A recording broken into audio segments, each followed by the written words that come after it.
All right, next on the 7 for you tonight, Knoxville Fire Department says a man has been charged after a hotel fire. 49-year-old Christopher Ridge is charged with aggravated arson. He also faces a charge of felony vandalism. Last week, KFD received a report of a room fire at the Executive Inn on Chapman Highway. They responded and fire crews stopped the fire from spreading to the rest of the hotel. Now, there were multiple people in the building, but no one was injured. KFD investigated the incident and determined that the fire had been set intentionally after an argument between Ridge and hotel staff. He is now being held at the Roger D. Wilson Detention Facility. Up next for you tonight, Knoxville police investigating two fatal crashes that happened just hours apart this morning. Around 3 o'clock, officers responded to a single car crash on I-40 after a car went off the road and then crashed into the nearby woods. Police say the driver, a woman, was pronounced dead at the scene. A passenger was taken to UT Medical Center with minor injuries. Investigators believe alcohol was involved in this crash. Then around 6:30, a motorcyclist was killed in a crash on Western Avenue. According to KPD, a sedan pulled out from Matlock Drive into the path of the motorcycle. The rider was pronounced dead at the scene. No charges have been filed in either case. Both crashes remain under investigation tonight. Next on the 7, Jefferson County residents are protesting a quarry operating in Piedmont. They say the company behind the quarry never received a permit from the county zoning board. Whaley Construction, which owns the quarry, purchased land zoned for agriculture and forestry. Then residents say they started mining. Well, 6 News visited the home of Mike Asbury, who lives near that quarry. He says Whaley Construction misled the county when it first acquired the property and that the noise it makes is a constant presence in his life. Asbury provided 6 News with a copy of a cease and desist letter sent to Whaley Construction, which is not permitted by the county, but has acquired permits from TDEC for pollution from the quarry, now leading to a legal battle with Whaley Construction.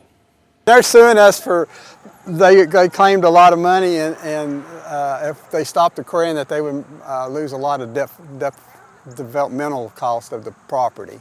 They spent a lot of money developing it for something, and if we shut them down, then they would lose that money they've invested in the property. Asbury and other residents expressed their concerns that Whaley Construction is buying political influence in an effort to receive a permit for the mine by donating to county commission and mayoral candidates. The Republican nominee for mayor, Randy Bales, confirming to 6 News in a phone call that he has accepted the maximum legal donation from the Whaleys. A retaining wall collapse happened here in Knoxville, leading to a small power outage. It impacted about 100 customers. Take a look at some of this video our crew at the scene grabbed for us. This happened in the area of Front Avenue and South Broadway Street, which is near the Henley Bridge just north of the river. Knoxville Fire Department tells us the retaining wall fell on a wire, knocking out a transformer.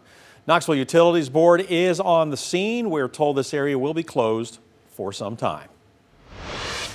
Next on the 7, a new process could soon change how Knox County Schools reviews books for its libraries. The goal is to create a more consistent and transparent way to handle concerns about books that may violate Tennessee's age-appropriate materials law.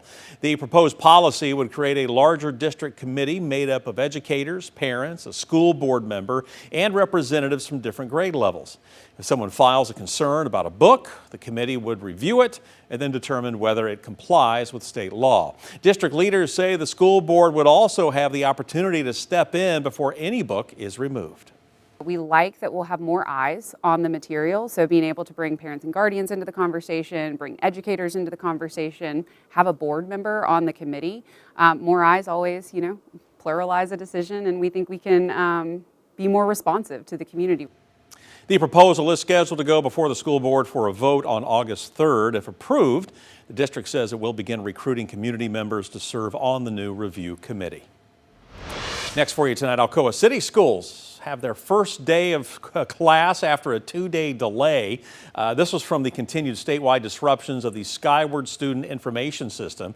Before Alcoa City Schools could open, they said that they had to ensure a smooth, safe, and organized environment for its students and must have things fully functional before students are on campus, like accurate class schedules, available student health, medical, or emergency contact information, and verified bus routes.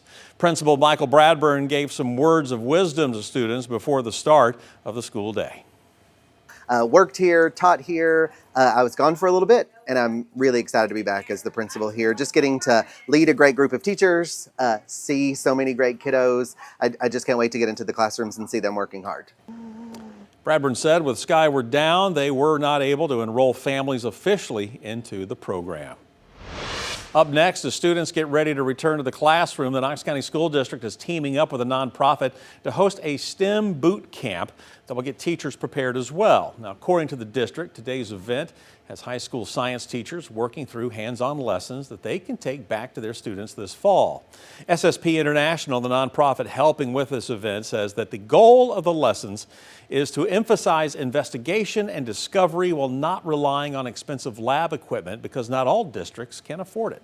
So our teachers here are learning really, they know these concepts, but really thinking about how can you teach it to students in a way that's more engaging, that gives them a reason, and really have the students lead the learning themselves versus just a teacher standing in the front of the classroom giving them a bunch of information. Just a couple minute break. Kim said the goal of SSPI's program is to open students' minds to science and hopefully give them the chance to be interested in something they would not have otherwise. Spike strips used to stop a stolen semi this morning. This happened in Loudon County. Corporal Cody Bengal says Loudon County Sheriff's Office officers helped the Tennessee Highway Patrol pursue a reportedly stolen semi-truck along I-75 northbound. Law enforcement using spike strips to try to stop the semi. Bengal said the man, identified as Trevor Helton, ran into the wooded area nearby, and then a few hours later, an employee at a nearby business called Roane County Dispatch after Helton approached him. He admitted to running from law enforcement and was apparently asking the man to use his phone. Police searched the area for several hours before Helton was located and taken into custody. He was transported to the Roane County Jail.